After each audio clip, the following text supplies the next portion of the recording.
I'd like to especially welcome Annabel Keenan, our moderator for the evening. Annabel is a writer.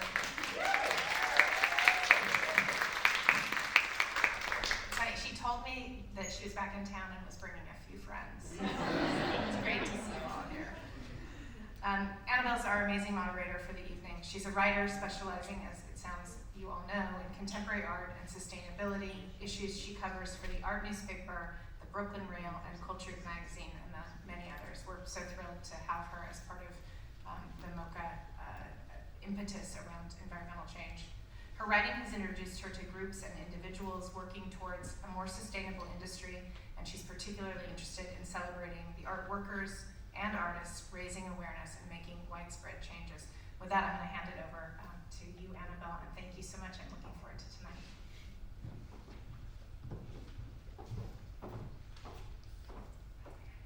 Thank you, Johanna, for that kind introduction, and thank you all so much for being here tonight. It's an honor to be a part of MoCA's environmental programming series, which, as Johanna mentioned, is supported by the Environmental Council. It's wonderful to see an institution that's supporting such an urgent cause. Tonight we'll hear about the work of 4 artists engaging with issues of sustainability through environmental and social justice, community activism, and climate-related content. It has been a delight to organize this panel, and I'm honored to welcome Andrea Bowers, Chang, Madeline Hollander, and Jonah Jacobs, who will share their approaches to the broad topic of sustainability. To give you a sense how the panel is structured, I love a plan.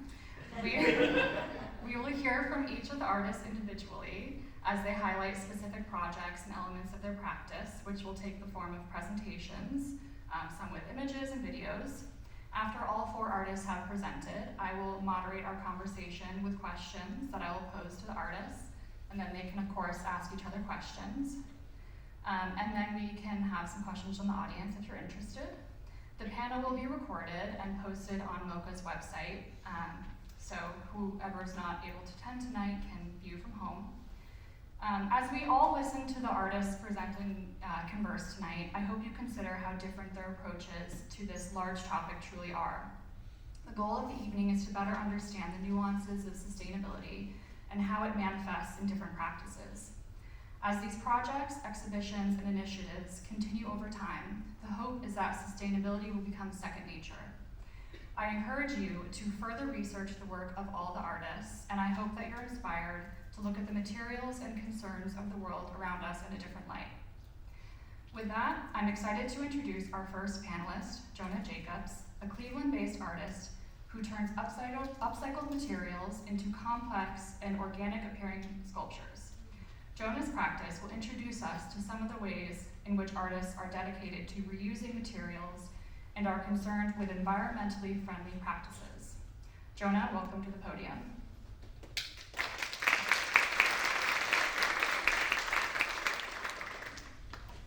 Hello everyone, my name is Jonah Jacobs, like you just heard. I'm from Cleveland. I consider myself to be a material alchemist who transforms upcycled materials into intricate and beautiful organic looking sculptures. I would like to thank MoCA and Annabel Keenan for leading this panel. I am thrilled to be speaking today with these amazing artists, Madeline Hollander, Andrea Bowers, and Chang. Alright, you already seen that, please? Alright, so this first slide, green interlude number 1, is an example of how when I first started doing these 3-dimensional pieces, I originally used to use salt. What you're seeing here is the colors are basically made from fabric dyes, so I always needed something to soak up the dyes. So at first I tried salt, made the mistake of switching to Epsom salt. That got brittle over time, so I had to stop using it. This was my last piece I ever used salt with. Like I said, it has a tendency to get brittle over time. This was my first piece, and so far the last piece that I've used where egg cartons are the main material.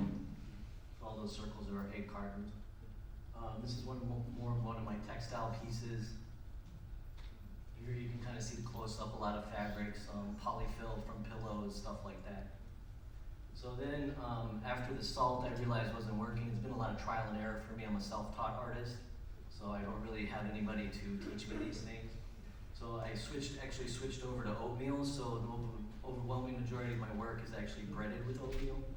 Here you can kind of see the nice textures the oatmeal gives. There's a little bit of cotton swabs in there too. Another piece using cardboard. Everything you're pretty much seeing is going to be cardboard, just like, there's some of the material for that piece. Similar, I also use a lot of tubes, like toilet paper tubes. These are all toilet paper tubes. Likewise with this piece, you can see some of the material there once again. Close up, just to give you a feel for the oatmeal and quinoa and various, that's quinoa down there. I use a lot of grains in my work. So schemata number 1 was my first attempt at using like UV paints. In the future, I'm planning on doing some pieces where in natural light it's one color, and then in UV light it changes a totally different color. Just kind of a little bit of a close-up of that. One of my few monochromatic pieces, I don't do too many of those. I tend to like a lot of color. Just to show you a little bit more what you can do with cardboard, I threw in a couple of my smaller sculptures. Once again, everything you're seeing is cardboard. Those pieces down there, I'm just giving you a little hint of what I use, cotton swabs. That's all the little green pieces down there. A different piece with using cotton swabs. Inverting cotton swabs. It's amazing what you can do sometimes. And then just to show that you can do actually 2-dimensional pieces using cardboard too. This is all once again breaded with oatmeal, plaster, sand, grains sometimes. Another small piece. It's a close up there. You can see the quinoa, sometimes barley, plaster. And then sometimes, when you go to restaurants and they give you too many napkins, so I'll take all those napkins home with me and then I'll dye them and I'll make pieces out of them. This one here, these are like little test pieces for me. So I actually was a long time ago, I was in the Army, and then after a while, my bootlaces got old and brittle. So I said, well, I'm going to do something creative with those bootlaces. So actually underneath all that is my old Army bootlaces. And then for my last residency, since my work's very textural, people always ask if they can touch the work, and honestly, a lot of times I say yes, but for the residency, we just decided to instead make some small pieces that allow people to do that. One of my installation works I did, these are once again all tubes, cardboard tubes. This was kind of a little bit of a failed experiment, so I was trying to use the oatmeal containers in their entirety. There wasn't a lot you could do with oatmeal containers, so I'd probably never do a work like this again. And this was the only piece I've ever decided to leave bare, so I kind of wanted to show people that there is actually cardboard under there. And I'll probably chop this up and turn it into other installations in the future. So for the last few years, I've been doing a project called the Mimesis Art Project, where I take pieces of my artwork and I go out in nature and use nature as kind of a backdrop for some of my pieces. And it's fun. This is we were just talking earlier about beach and Lake Erie, so this is on Lake Erie. And it's really fun to engage with people in a non-gallery setting. And then you can kind of see here, it kind of blurs the distinction between what is natural and what is my artwork. These pieces are called termitarias. So I took these down to the beach also, but then each iteration changes, so I'll usually chop them up, change the color, and then for each show they become a different piece. They kind of evolve over time. And then some more of just the pieces I take out. So after I'm sometimes done with those pieces, I'll make them into a large scale wall hanging piece. Just close up with that. So recently I've been doing these series of decay fields where I allow some of the extra pieces to decay, and that's actually my mom's garden. And then I was going to let them go back to nature, and then it was about a year in, and then about 2 years in, I started really liking the textures on there. And I thought to myself, well, if I arrest the process of decay, I can actually use that and turn it in. This is kind of what it looks like after a couple of years. I can use that and then make its own piece out of that. So I'm actually using nature as a way to sculpt my material. It's a close up. I kind of like the way they decay over time. And then recently, one of my projects is using various things as dyes. I'm starting to experiment more with natural dyes, like rust water, and then black walnuts and other things. And that's it. Thank you.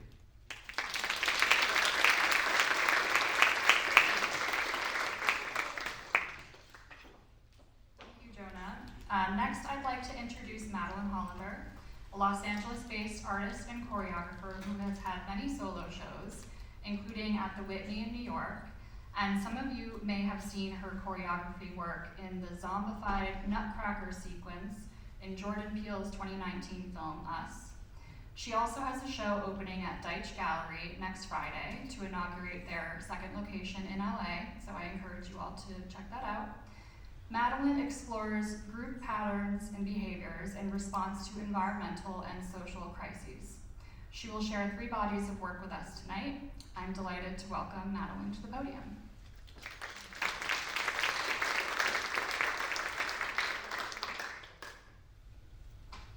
Hi. Great. Thank you, Simone and Annabel, for inviting me to be a part of this panel. It's a pleasure to be here. I'm going to jump right in and talk about these 3 works that engage with the climate crisis and issues around sustainability in very different ways. The first piece is called New Max. It's a performance installation from 2018 that creates, I'm going to actually just play this video. I'm talking. That creates a dynamic network system featuring 4 dancers, 4 air conditioners, and 4 temperature sensors, and mimics the patterns of rising global temperatures. This piece is composed of movement sequences that are designed specifically to raise the gallery's internal temperature through the performer's body heat. So the performance begins when the gallery opens and the thermostat is set to 65 degrees Fahrenheit, the environmental standard that art institutions use for displaying and storing works of art to prevent them from growing mold or warping. And the dancers repeat their sequences over and over until the temperature is raised by 5 degrees, so it hits 70, at which point the lights turn off, the ACs blast on, there's 4 ACs in the back, and the dancers lie down to rest and cool off. Then, once the temperature gets back down to 66 degrees, one degree higher than its starting point, the cycle begins again. The lights turn on, the ACs turn off, and the dancers resume their rigorous movement sequences from the moment they left off until the temperature rises 5 more degrees and hits 71 degrees. So this pattern continues on loop, with each maximum temperature hitting 1 degree higher than the previous cycle, a pattern that I called the zip tie effect. So I made this piece when I was particularly overwhelmed by new data sets showing this steady incremental increase of average low and high temperatures across the globe, and just processing the reality that the average lows were creeping up in parallel with their corresponding highs.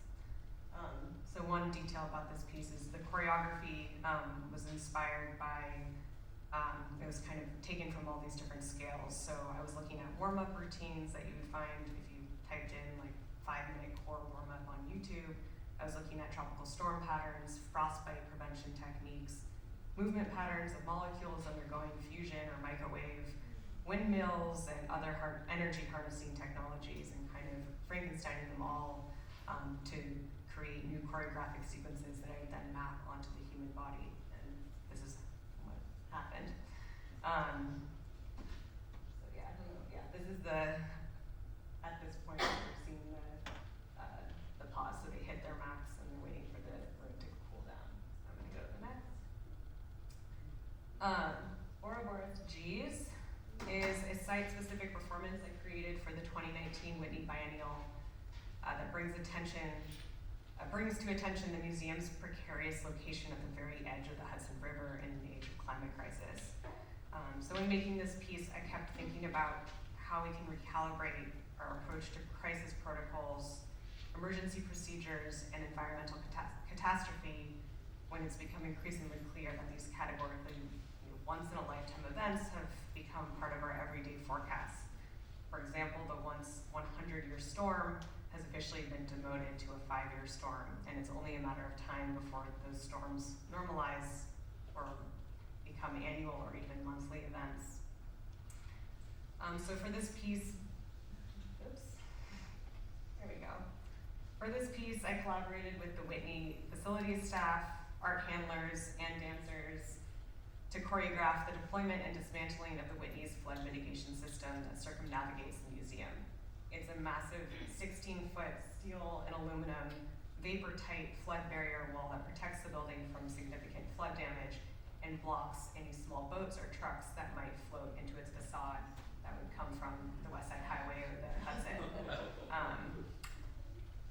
This barrier system, which was developed out of necessity after Hurricane Sandy turned the Whitney's construction site into a massive bathtub, has always been kept out of the public eye.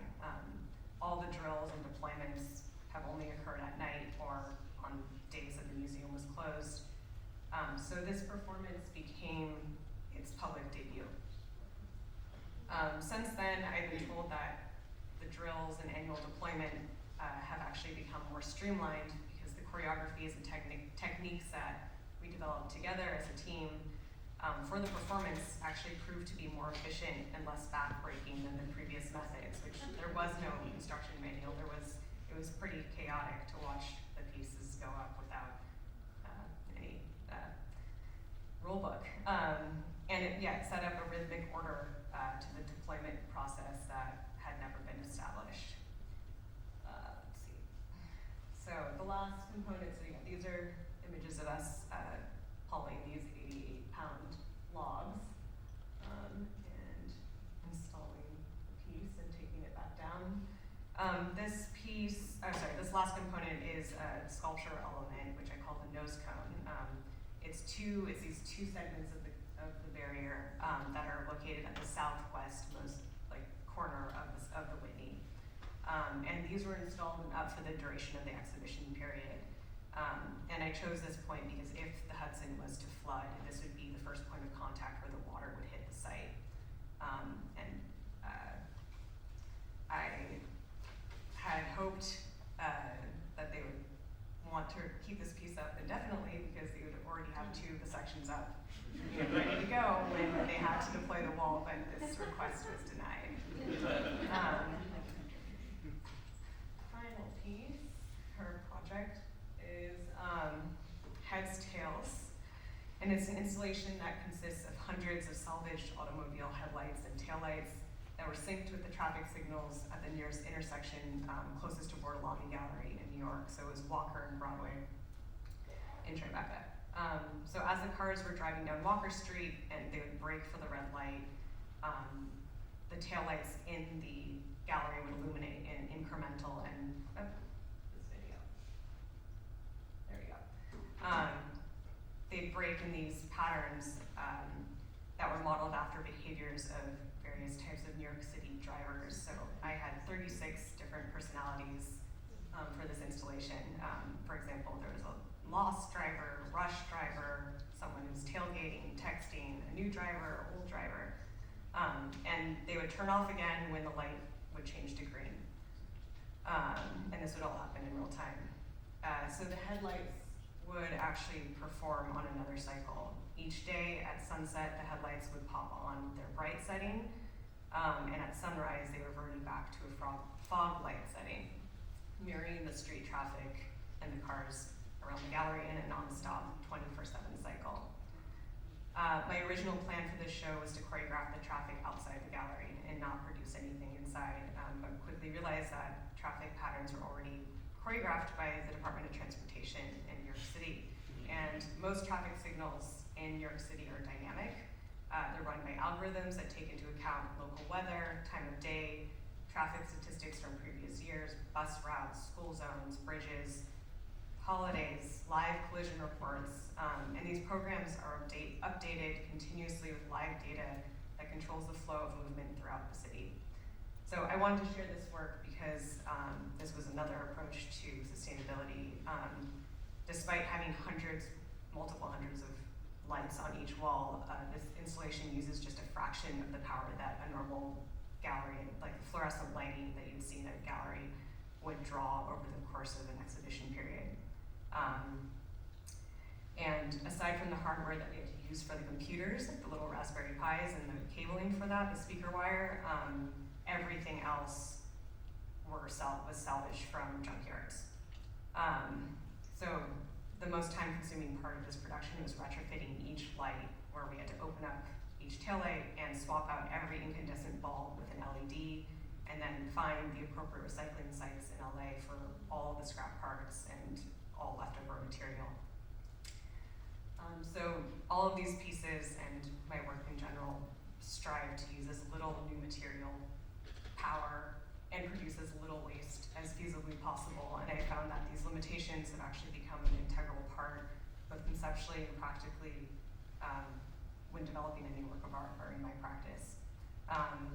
These limitations become really opportunities to discover what materials are already at hand, what local resources are already at play, and to really think through how each piece will exist beyond just its installation period and how it could affect the environment.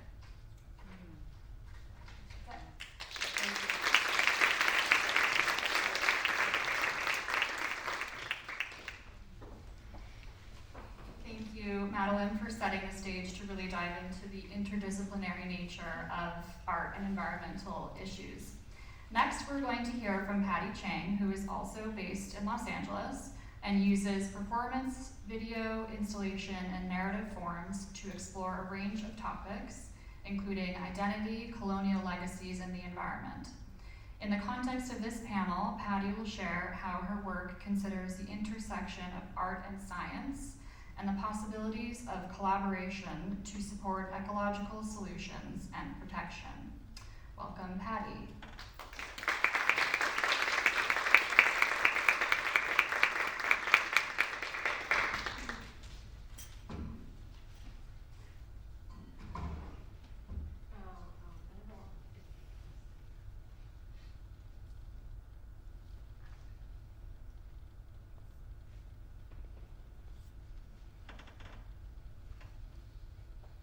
Okay. Hello. Thank you for having me. I just want to be real and say I'm so tired right now. But I am happy to be here in front of everyone. So, okay, I have a slideshow, and so when Annabel asked me to be on this panel, okay, hold on, let me advance the slide. Okay, so when when I was approached to this panel, thinking about the panel, I don't think about sustainability, I guess, as a subject of my work, and so the question I wanted to ask myself was about this word. So the question was, like, what is a sustainable life? Which really, for me, is the question about what does it mean to have a sustainable life as an artist? So yes, in some ways, it's about climate and resources, but that's only one component. I wrote the little symbol of One Health, and I thought about the idea of One Health in science, which was developed by the WHO and other organizations. And basically, it recognizes the idea of interdependency between humans, animals, and the environment in order to sustain balance. So if I think about Adrienne Marie Brown's ideas of fractals being from the smallest cell to the universe, what is One Health in the life of an artist? So for me, it comes down to the interrelatedness. I jotted this all down. I've been making a class, so anyways. So it came down to these three things in a way. And they're so basic and kind of dumb, but I thought they, were also incredibly, I don't know, they made sense for me, I guess. So the first one is you are worthy. The individual, you know things. Even if the world and institutions try to correct you, you still know things inside yourself. The second one is you are connected, and this doesn't mean social media. The relationships you make are meaningful, sustaining, and keep you tethered to the world outside of yourself. And the third one is there is a balance. So this is between the inner life and the self, the outer world of species and the earth, and the working and resting involved in engaging in poetry, and I use Audre Lorde's idea of poetry as, quote, a revelatory distillation of experience. So with that kind of setting the stage, I'll tell you a little bit about my project. Our project, I guess I should say.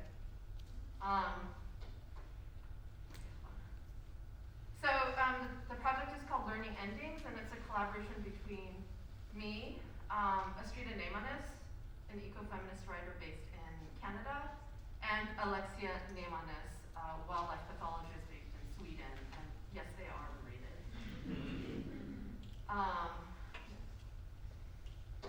So this was kind of the question that we started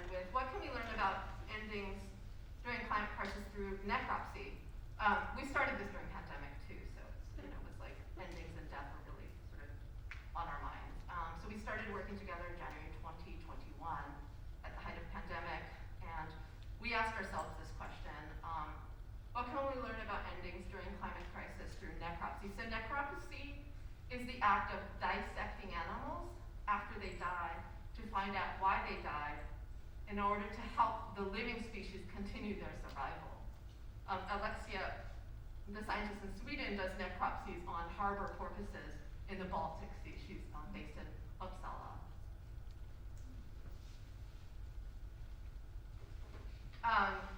So since we live in 3 different countries, we met weekly on Zoom to think and feel through this question. These meetings were often early in the morning, late into the night to sometimes we had people in Hong Kong, so it was so everyone could be involved. It was very, very up and down as everybody's pandemic was. One of the main threads of working interdisciplinarily was thinking about how our languages in science, humanities, and art are different. So when we listen and when we speak, we need to engage in hyper-aware ways. That was something I really learned during this project, and I'm still learning about. So one of the things we also did online was we attended her necropsies. Since she's in Sweden, we would log in the middle of the night for maybe 3 or 4 hours while she talked us through what she was doing and looking at, and we would ask her questions. So our presences online somehow heightened the importance of this act.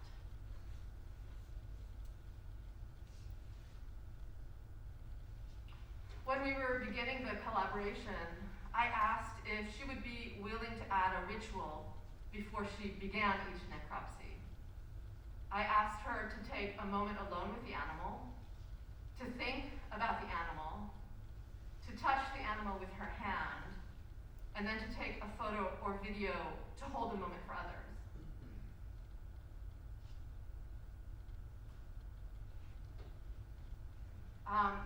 This ritual took place alongside the other part of the collaboration, which was doing interviews with scientists about their emotional selves in relation to this work they do in science, especially the end-of-life care.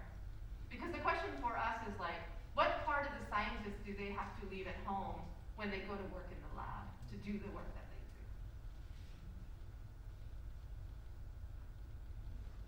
This type of work and being one of the last to touch and witness the deaths of animals and sometimes entire species is difficult emotional work. How can we recognize their grief in their work, especially when this aspect of scientists is often overlooked by the public and sometimes by the scientists themselves? At the stage we're at now in the project, we are asking other scientists who perform necropsies on marine mammals to also engage in this ritual, and we are starting to build, hopefully, a touch ritual archive. So, sort of along this collaborative work I've been doing, I also made, because I can't help it, a 20-minute video. It's called We Are All Mothers. And these are sort of based on the work we are doing, but also my reflections on the project that involved, in random order, mothering, breast milk, mourning, species endings, death, collaboration, and interspecies healing.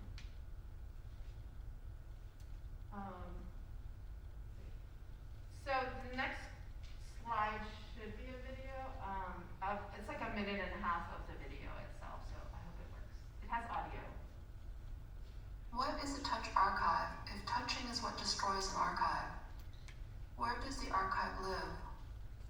Is it in the photos gathered of scientists touching the animals? Is it in the animals supporting the scientist? Perhaps the archive is in each individual act of touching, each moment when skin and glove make contact. The archive could also be transferred at this very moment into the body of the scientist receiving the touch. Bodies, in fact, being the best storage containers for preservation. Bodies full of feelings cultured by an objective education. This is just the beginning of an archive, the images of one scientist so far. According to Latipa's idea of archival futurism, The archive is a space of intimacy between the dead, the living, and the yet to be born. An archive is intimate, to know another moment and feel it in your body. The images of the touch archive feel resonant because, at the moment of touch, it enters into me. In this archive, her body becomes mine. They will become ours. Okay, I just have a couple of quick left. One way that we're materializing this research is in the form of a memory game, like the kind you would play as children, with the images contributed by scientists in the Touch Ritual Archive. So the larger the archive grows, the larger the game becomes, and the harder it becomes to play and hold all the memories in your head. Thanks.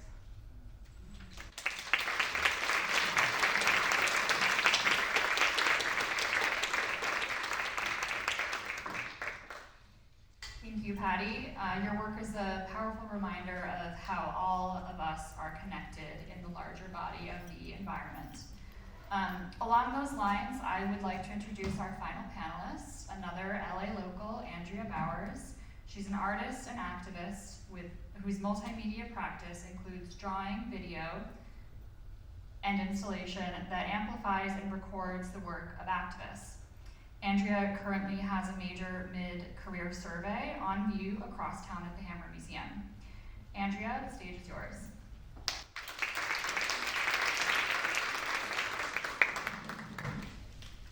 Hello, everyone. Hello. Okay, so I did a singer. I set the alarm. I'm given 5 minutes. I'm gonna try to keep it to that. Okay, hold on. So I guess I just got back from Ohio during COVID, and recently I've been focused on greenwashing and also studying a lot about ecofeminism. I guess I'm kind of like looking at grief and hope simultaneously. So this is in near Trinidad, Northern California. It's a group of activists called the Redwood Forest Defenders. It's an area that's been defended for, I don't know, since the 70s and Earth First. And a company called Green Diamond is finally clear-cutting the area in sections. So we'll look at some of it and listen to the activists. I love these activists. They're young, they're queer, they're femme, and all of their politics are so amazing and contemporary, and I think feed into how they defend a forest. They're a non-hierarchical group. We'll do this for 2 minutes. Basically, what they do is they cut any tree that they deem to be profitable or in the way, and there are regulations in place that will salvage a couple of trees. Like in this area behind me that I'm looking out at, there's like 2 or 3 redwoods that got marked as wildlife. That's what our conservation laws get us is, 100 acres of clear cut, 2 trees left behind.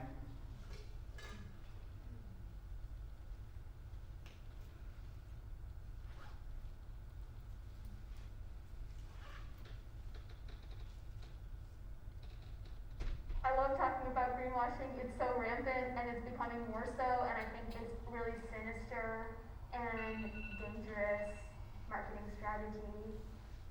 Greenwashing is the phenomena where corporations lie to us and tell us that things are sustainable when they're really not. And it's a marketing tool they use to increase their profits. So Green Diamond is a subsidiary of Simpson Industries. A lot of the forests they're cutting now, they've already cut before. But now they have a new name, they've rebranded, and Green Diamond, the name they adopted several years ago, is kind of their effort to appear to be a sustainable company or to be looking out for the land. So Green Diamond holds third-party certification with the Forest Stewardship Council. And the Forest Stewardship Council started as an entity in conversation with environmental nonprofits that was supposed to hold the timber industry accountable, but what it's turned into is actually just their marketing tool for the timber industry. And if you look at your paper products in your home or your workplace, you'll see the FSC stamp on a lot of it. The more I learn about FSC, the more I think that FSC is allowing the timber industry to lie to consumers about the real impacts of the products they're buying. And that, to me, is like a classic example of greenwashing. In theory, Okay, it's that's supposed good. to That just introduces it to you. So, right, we used to have timber companies that would say, this is our land and we're gonna cut these trees, we don't care. Well, now you have these companies who are claiming to be sustainable. For instance, this beautiful forest, those 100 acres were cut down to make environmentally friendly toilet paper. You'll follow through this whole presentation. We will talk a lot about shit. You can go, let's see, I'm gonna go to the next one. I use a lot of cardboard as well. I just wanted to move on to this was the original image. It's kind of like an appropriated older image that was in the foreground. There used to be a musician, and these were his muses. So I got rid of the musician and turned it into a kind of eco-feminist piece that says, we are part of nature, not outside of it. What we do to the earth, we do to ourselves. One of the things that I've been really thinking about a lot is ecofeminism. A lot of ecofeminists are interested in paganism, and I've been thinking a lot about how Christianity is having a huge role in the destruction of our environment, from the basic notion that for pagans, their god, their goddesses are in the material, they're in the land, they're in everything. You can't separate the physical from the spiritual. And with Christianity, it's separated, right? So it's okay to treat the earth like a resource because our God is out there somewhere. And so anyway, and I was just researching, I'll show you pictures. I was with a group called CELDEF. They're like an environmental legal defense fund. They provide legal defense for environmental issues for local communities. And they're dealing with, I have to talk really fast, they're dealing with the Lake Erie. I'm from Ohio. So these first two texts, and these are kind of like eco-feminists. These are drawings, these are colored pencil. The white is the white of the paper. And they combine rights of nature, which CELDEF writes, which gives nature the right to,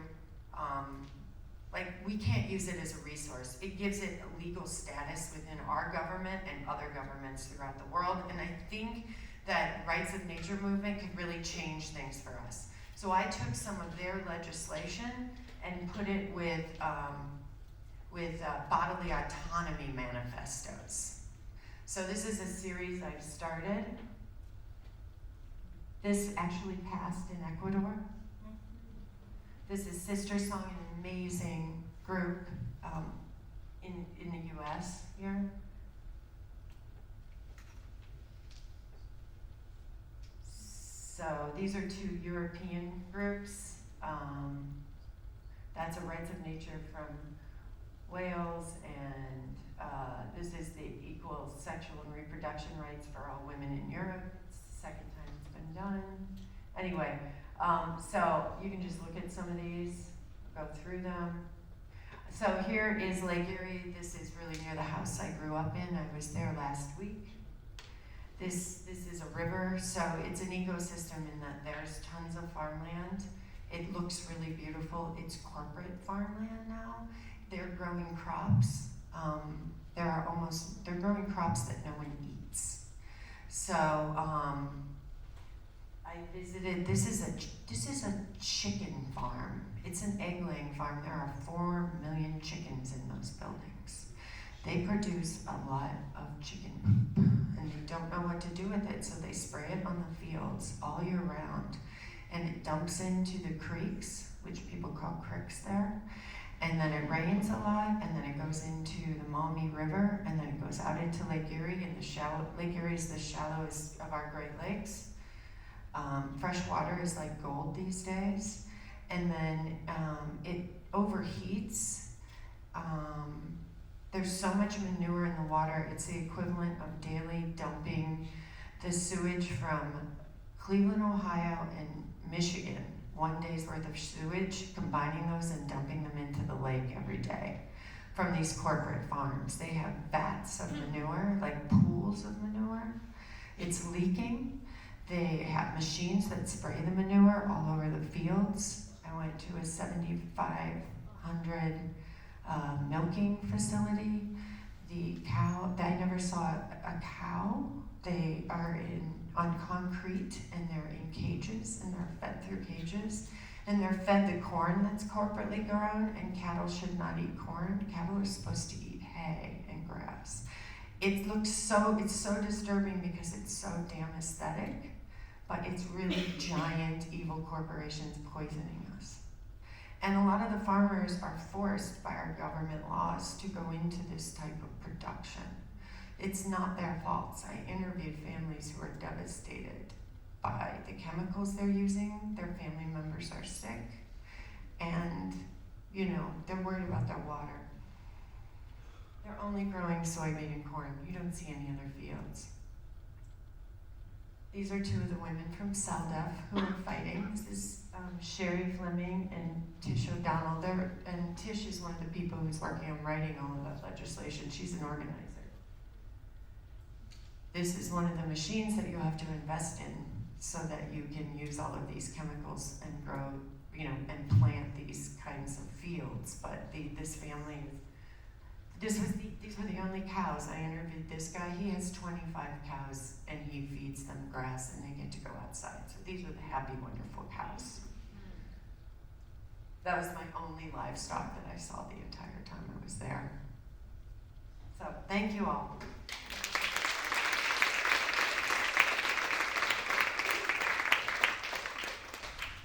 Thank you to all the panelists. Now we're going to get into the conversation portion before saving a few minutes for questions from the audience.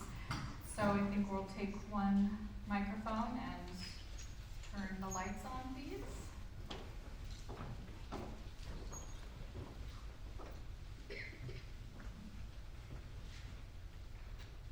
Is this on? Okay, I would love to start with a question for Patty. I think your microphone might be on the ground. Patty, I think it should be on already. Patty, collaboration is at the core of your project. I understand you also open your work to the public in workshops and readings, including one coming up in September. Can you share more about what these events entail and how you interact with the larger community with your work? Well, we're working.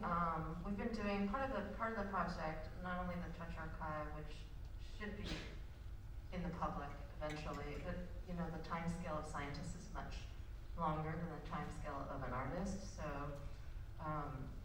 but one of the parts that we're kind of introducing the public is we've been working with the Henry Art Gallery in Seattle and doing a series of events thinking about strandings that happen along their coast. One of the events we had was called Sounding Care, and it was recordings gathered from different scientists or people in Seattle who and then sort of paired with live readings that we did. So it was sort of an open to the public event, and people could come and read and listen together. And that was sort of leading up to this other event we're doing, which is kind of a walk shop through an area of a stranding along the coast in western Seattle, along the Puget Sound. And so we have, like in our group, a scientist and an ecofeminist writer, and we're bringing in people that work with live strandings in the area, as well as indigenous people in that region where the whale stranded, and we're doing a kind of a group walk that sort of moves through different spaces of this park down to the water. Oh, and also a choreographer named Ann Bourne who does some deep listening. So it's sort of an event to think about this stranding, but also to think about the space where this happened and to kind of contemplate that. Great, thank you. I'd love to hear from Andrea about the importance of uplifting activists. I know that it's obviously at the core of your work. So why is it so important to you to uplift these activists? I don't know if I'm uplifting. I think And I'm bearing witness to their narratives because they're usually too busy to do that. So I'm like, most activist groups have an arts committee. I just try to function in that matter. I bring my art to the group and say, what do you need help with? And a lot of times my videos get used in court cases and other things, but it's just, documenting the work. And I think it's just important for all of us to remember it's an alternative history. It's just me doing it, so it's not broad, but it's just individual stories of people who believe in citizenry. And I think it's important to see that because we don't always see that in a 24-hour news cycle. And many of the activists that you work with seem to be quite young. Is that something you're finding a lot? I mean, they're all ages. Tish is my age. Tish O'Dell is my age, and one of their lawyers is, was in the Vietnam War. But, recently, when you think about it, people ask me a lot about hope for the future, and I find it in young activists. That's where I find my hope. So, any chance I get, I try to listen to them and learn from them. Madeline, I would love to discuss your work, the 3 projects that you talked about. I think that your practice really embodies what this panel is about, how there are very many approaches to sustainability. Thinking of Ouroboros G's, I think it points to the way in which we've become accustomed to emergency protocols, in particular related to weather. Though your project was created before the pandemic, it becomes even more relevant now as we have learned to live in even normalized global health emergencies. Have you thought about how public health might fit into the larger conversation of emergency protocols in your work? Is this on? Yeah. The timing of that piece was uncanny, and I would say that it's not just the pandemic, it's the pandemic. We're devouring our resources. There's global warming, there's the frequency, the new frequency of superstorms, and it's just really about reconciling and acknowledging and taking responsibility of this new reality that this is no longer a catastrophe. A drill doesn't make sense to do once a year. This is something that we all need to be, educated in as something that's part of our everyday reality. It's just something that we all need to know how to do, not just the facility, the staff at the Whitney Museum or the person who knows how to administer the test or the vaccine or whatever. It's something that we all need to kind of come together and learn how to support and what type of infrastructure is necessary for that to become commonplace. And I really wanted to re-choreograph all of those testing sites when they first emerged, because there's details around that are just about this awkward period of having something go from being a one-off event or emergency to having the siren on continuously, which is unfortunately the reality that we're in right now. But I don't know if that answers your question, but the beginning. Makes sense.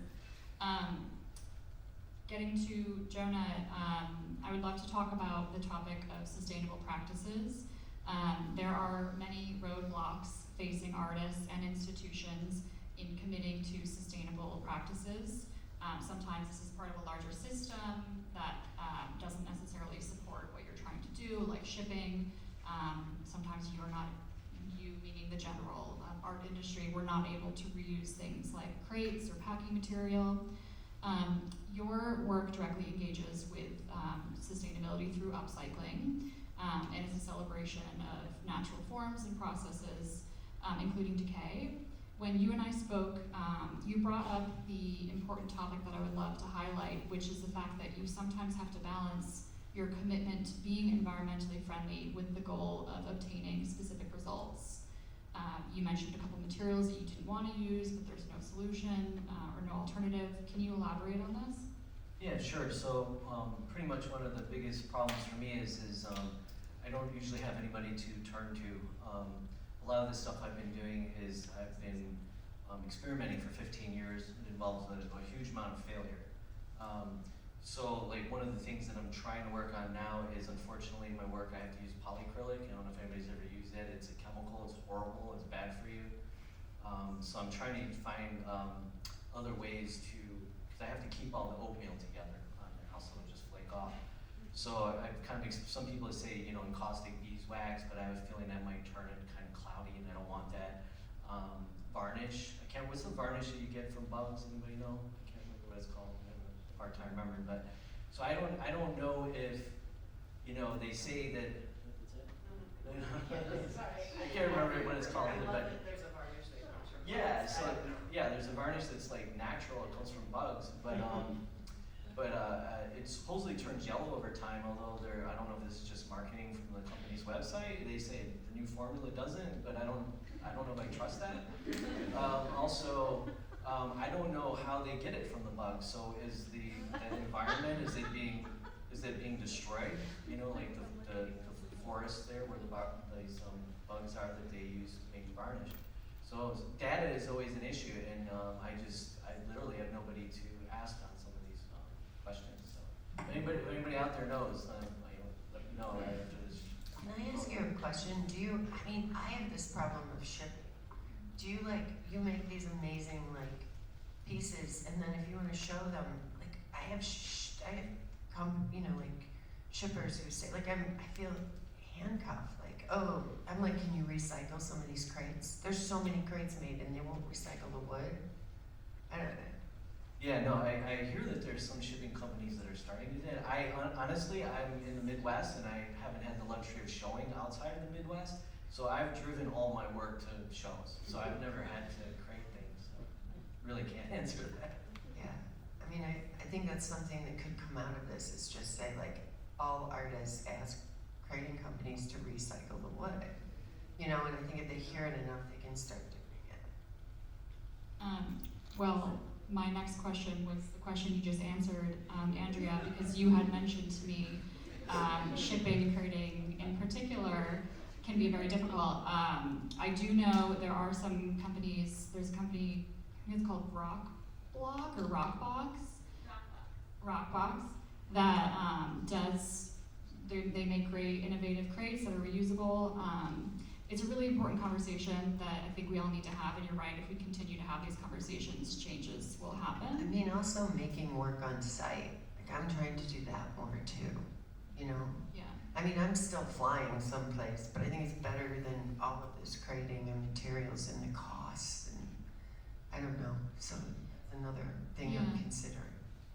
That is definitely important as well. I know that for some galleries, one of the roadblocks institutionally of museums is insurance. Sometimes insurance companies won't allow you to reuse crates, so that's also something that would be important to Customs. Customs won't allow you. The crate has to be treated with a certain type of chemical in the wood, and so you can't use recycled plywood.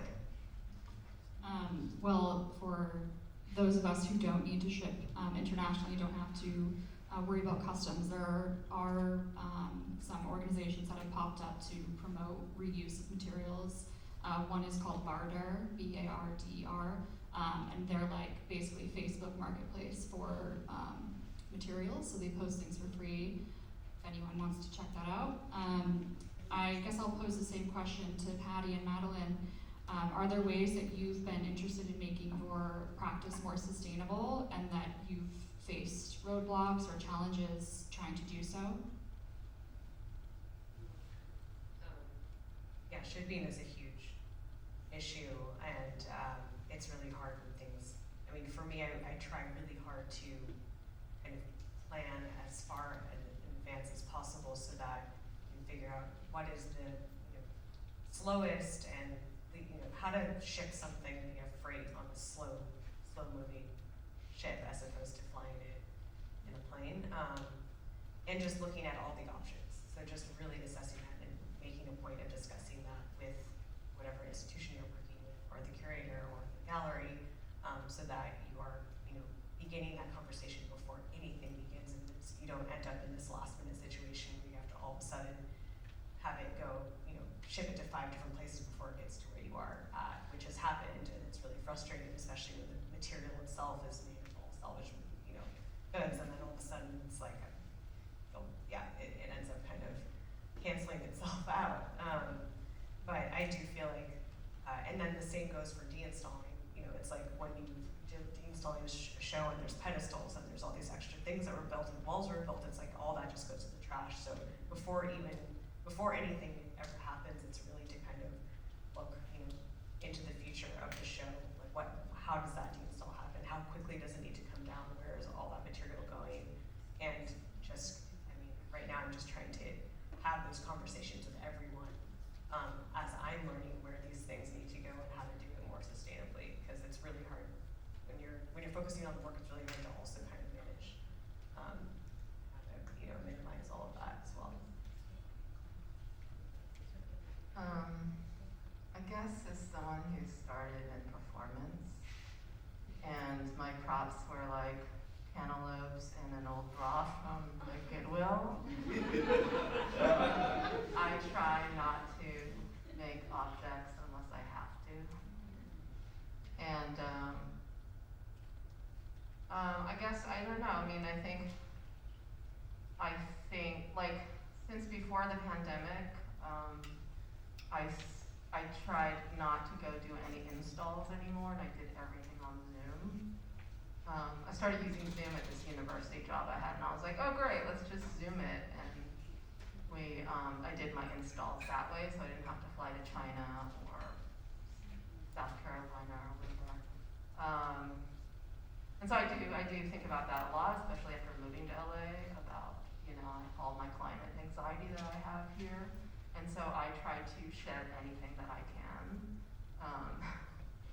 in my practice. And I don't know what will happen once I strip it down further. But I guess probably the material that is the most wasteful that I use is a computer and electricity. And even that, I'm like, oh, is there something I can do about that? I don't know. Yeah, I think about every single aspect of anything that I use. Madeline, what you were talking about, like trying to do these things and having to approach institutions to see how they're also going to be sustainable, it makes me think of a group that I know you are associated with called Artists Commit, which is a group that is a sister organization of Galleries Commit. Artists Commit shares resources on how artists can basically advocate for themselves, speak to galleries, institutions, have these conversations. And I guess it leads me to my last question, which I'll pose to Madeline and then ask everyone else. What do you think the role of the institution is in supporting sustainability?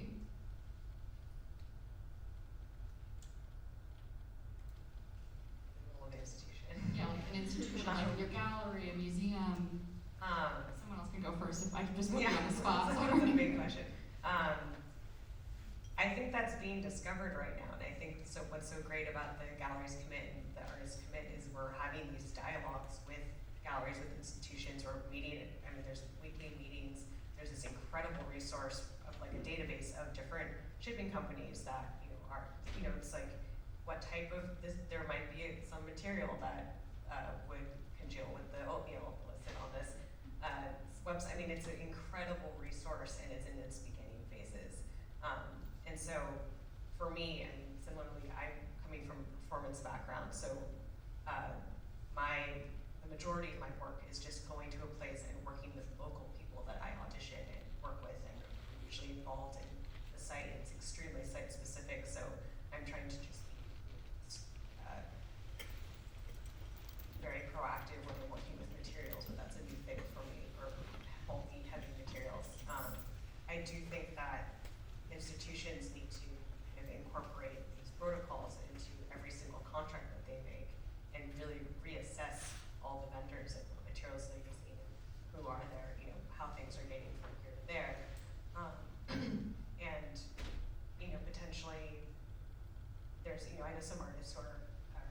into their contracts, like if you acquire this work, you need to put, 10% of this is going to the Land Conservation Act, or this and this, which I think is really inspiring, but not always feasible.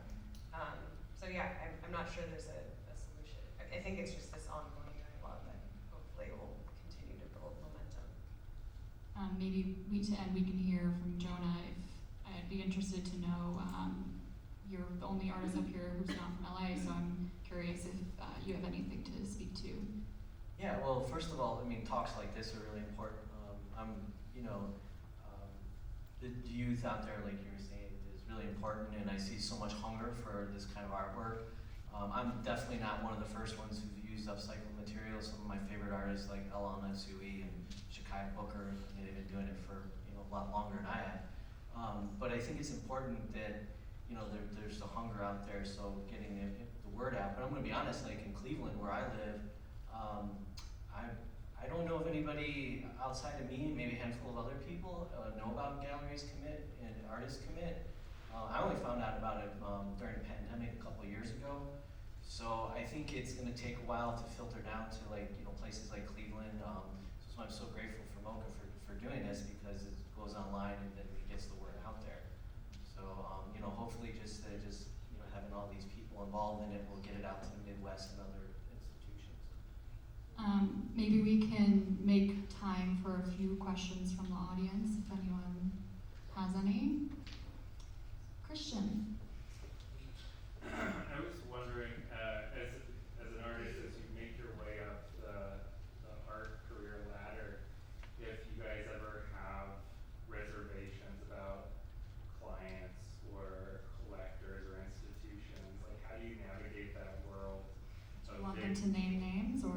You don't have to. I'm avoiding any of that, but like it's a serious concern. Like if you're a queer artist, but let's say like a far right conservative donor wants to buy your work, how do you navigate that?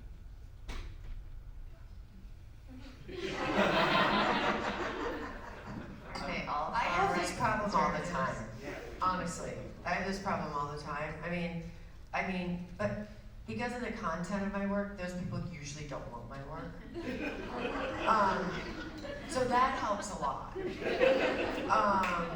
But I have galleries, like one of my galleries the other day was like, I didn't know this. I mean, we talk a lot about this, who are these people? Like, I want to be like Adrian Piper and Hanataka. I mean, they said no to everyone. They had amazing contracts. I don't know if you know about this history.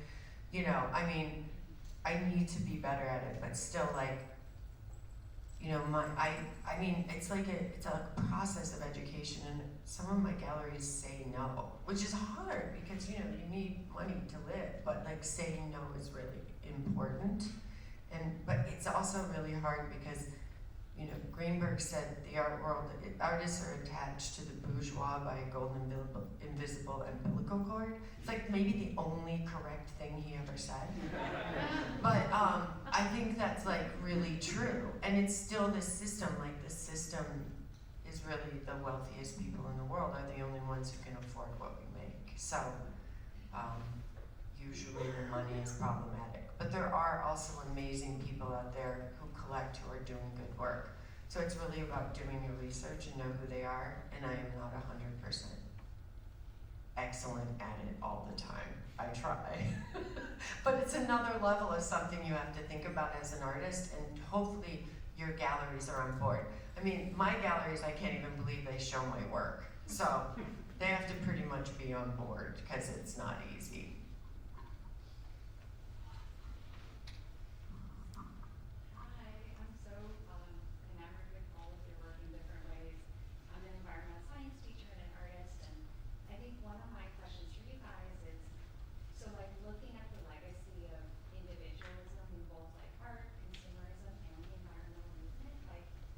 How do you do, for me, collectivism and like not othering people is like really important. So I'm really curious, like, how do you see collectivism? Oh, am I supposed to? Of course. Hey, so I'm really curious about the legacy of individualism because there's so much of it in the environmental movement and art and consumerism. So like, as a response, like what does that hopeful future look like? Where we kind of walk away from individualism a little bit as a social species and as artists. I mean, I think social engagement, you know, I taught in a socially engaged program with Suzanne Lacey for 9 or 10 years at Otis, and now she's at USC. So I think, you know, this is a huge movement. I think, you know, I think the Documenta is an amazing curatorial project in the way that it's so collective. And I have always seen, you know, I think the model artists looking at other models, I think like the way Standing Rock functioned was an incredible model of collectivity. And I think it's really important to like not just look at this like tradition of the sole artist in the studio, but to like mirror your practice. I try to mirror my practice after activism in a lot of ways because it's a group activity. You're not one person. It takes a whole group of people to make change, and it takes generations to make change. So if we use that as a model of artistic production, I think it can really change things.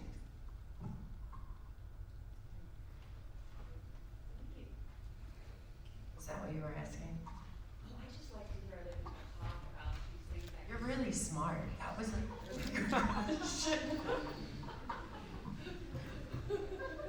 Thank you. Hi. I have a really open-ended question, and I guess you can really answer or interpret this in any way, but what do you guys think art is going to look like in a couple decades after, I guess, the effects of climate change and everything are just more and more apparent?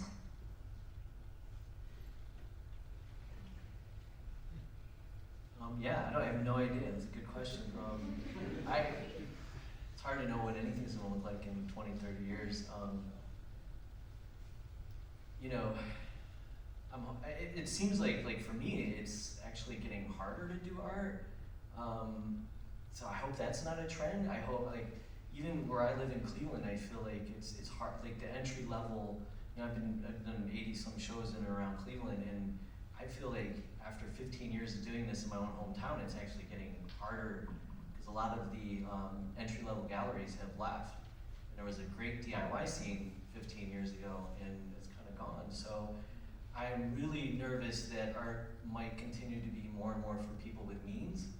And I really hope that's not the case. I do think there's a lot of pushback to that.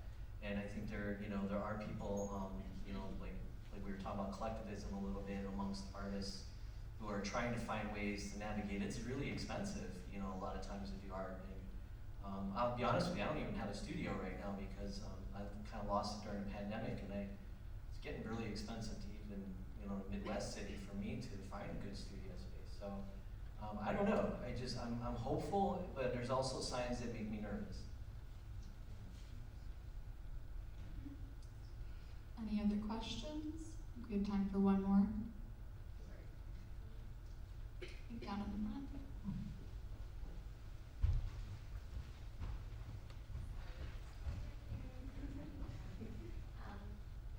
Not so much as a question, but just to expand on the topic of creating and shipping. As a registrar, I've seen a lot of shippers in LA make significant changes to their policies and practices in the past year.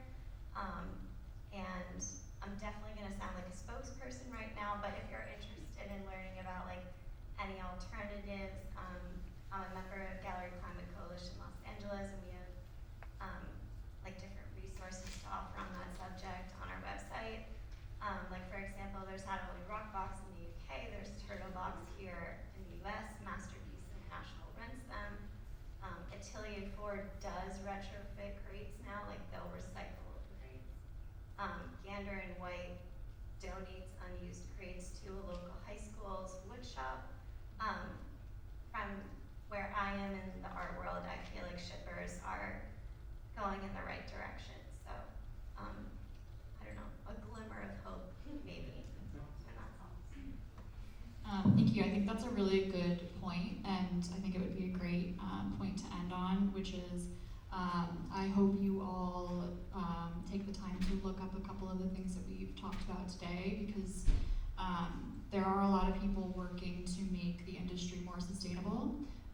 She just mentioned Gallery Climate Coalition, which is in LA, Berlin, and somewhere that I can't remember, London.